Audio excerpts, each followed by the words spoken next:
Hello students, welcome to Perfect PD and IELTS classes. Hope you are doing great.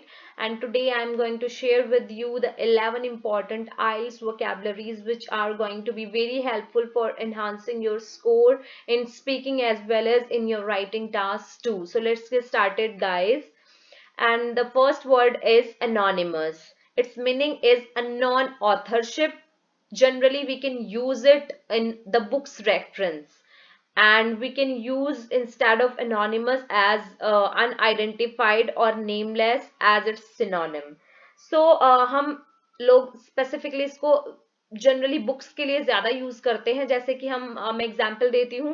Task sorry speaking में हम बोलते हैं कि talk about a novel और story which you have read, right. कई बार हमें पता नहीं होता ऑथर के बारे में, अननोन ऑथर होता है हमारे लिए ना वो, तो हम क्या बोल सकते हैं, the book was written by anonymous author और अनोनिमस राइटर, यानी कि I am not very much aware about that particular writer जिसने बुक लिखी है। सो हम स्पेसिफिकली दे सकते हैं, या कुछ बुक्स ऐसी भी होती है जिसपे राइटर मेंशन ही नहीं होता है, ठीक है। हम स्पेसिफिकली बोल देते हैं कि anonymous writer, I don't know about, है ना। So second word is compensation.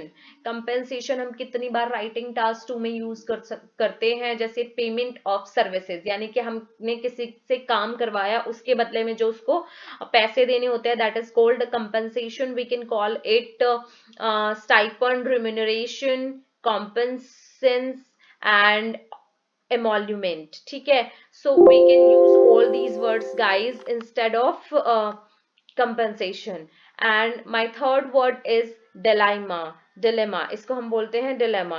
I was in great dilemma, मैं बहुत बड़ी दुविधा में था, मैं बहुत बड़ी कंफ्यूजन में था उस टाइम पे, है ना। जैसे हम पास में भी इसको यूज कर सकते हैं, प्रेजेंट में भी, जहां जहां भी चाहे हम स्पीकिंग में पर्टिकुलरली इसको यूज करेंगे। its meaning is a difficult or perplexing situation when we confused in between two situation, that is called the dilemma, है ना। And the synonym of this word is predicament and plight, ठीक है। जैसे कि हम use करते हैं कि I was in great dilemma when I had to choose between my career and my academics. Another example is like the president is clearly in a great dilemma about how to tackle the crisis, ठीक है। या फिर I will be in great dilemma if I have to choose you over him, ठीक है। तो मैं जब तुम्हें चूज करूंगा उसके ऊपर, मैं बहुत ज्यादा कंफ्यूजन में हो जाऊंगा, I think something like that, ठीक है। Next word is exotic. Exotic meaning is strange और फॉरेन, ठीक है, जो कि नेटिव नहीं होता।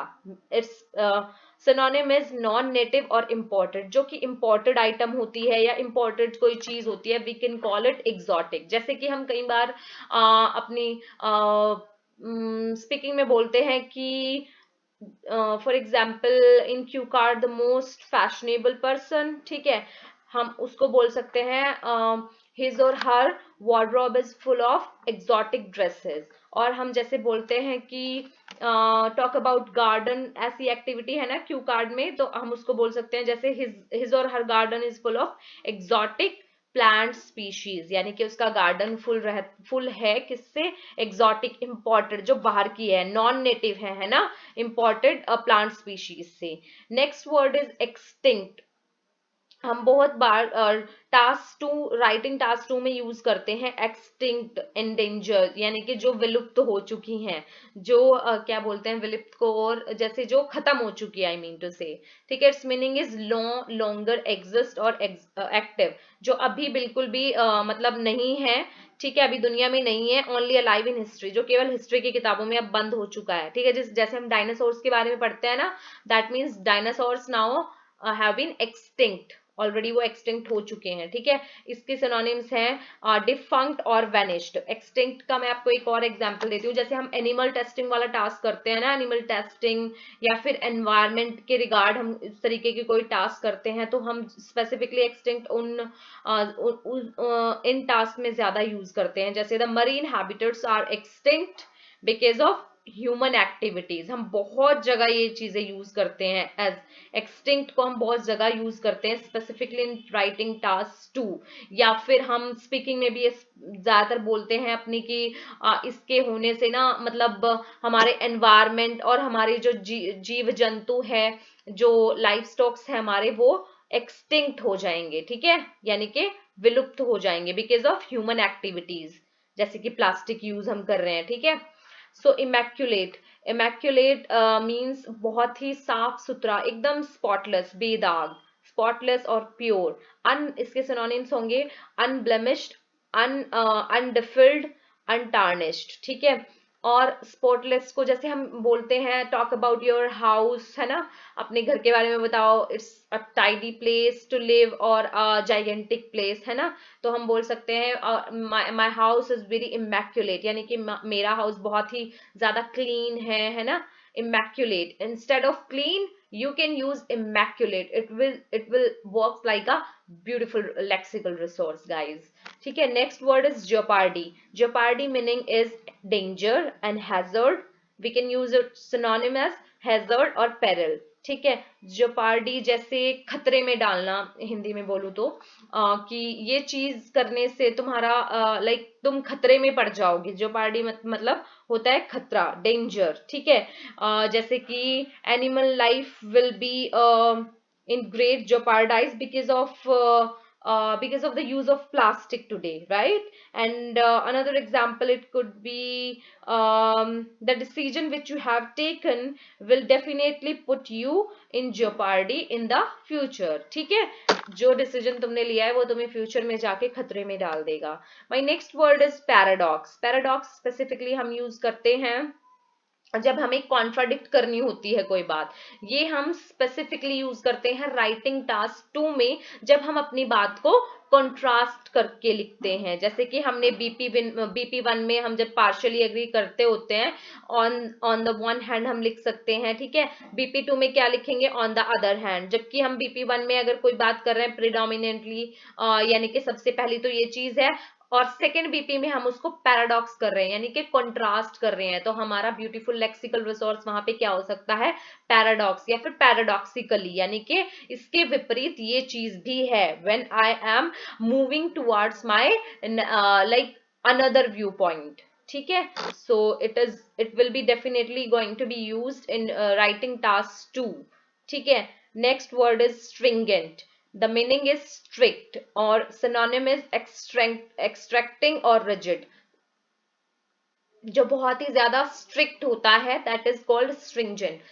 जैसे कि गवर्नमेंट को कुछ सख्त कानून बनाने चाहिए जो लोग ज्यादा प्लास्टिक वेस्ट करते हैं और जो लोग एनवायरमेंट को खराब कर रहे हैं। Government have to make some kind of specific stringent rules and regulations to prevent to prevent the use of plastic, simple, ठीक है। ऐसे ही आप स्ट्रिंगेंट को और भी बहुत सारी जगह यूज कर सकते हो। जैसे गवर्नमेंट को लेकर तो आप बहुत सारी जगह स्ट्रिंगेंट का यूज कर सकते हो। Government have to make some kind of strict and stringent rules against the people who are offenders, ठीक है, हु आर लॉ ब्रेकर्स, जो कि लॉ तोड़ते हैं, ठीक है, कानून तोड़ते हैं। Next word is versatile. Versatile को आप मल्टीपल जगह यूज कर सकते हो in your speaking part mostly.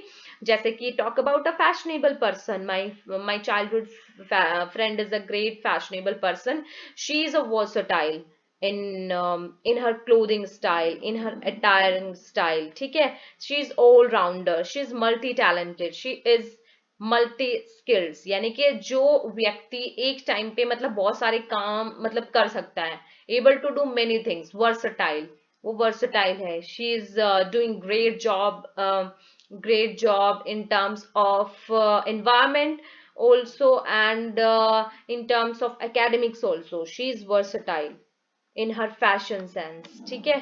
So you can use versatile here. So next word is jealous. Jealous, sorry, jealous, jealous का मतलब क्या होता है? जो बहुत ही ज्यादा उत्साहित हो, ठीक है, मतलब अपने जैसे एंथुजियास्टिक हम हो जाते हैं, एंथुजियास्टिक मीन्स उत्साह भरा होना, जीलस है ना, जीलस टुवर्ड्स आवर गोल्स, ठीक है, I am very enthusiastic towards my goals and objectives of life, it's meaning is phonetic, यानी कि बहुत ज्यादा उत्साहित मन में होना। हम पैशनेट होते हैं ना कई बार बहुत चीजों को लेके, जैसे कई लोग अपनी जॉब को लेके वेरी जीलस होते हैं। You are IELTS aspirants to, aspirants, so you are very zealous and zealful about your desirable score in IELTS, and about your further education in overseas university, you are very zealous, right? So हम in words को, instead of using more simple words, we can use all these words as a good vocabulary, and it works like a good lexical resource. It will definitely going to be very helpful in raise your lexical resource, guys. Thank you. If you like the video, please like, share and subscribe. Thank you for watching.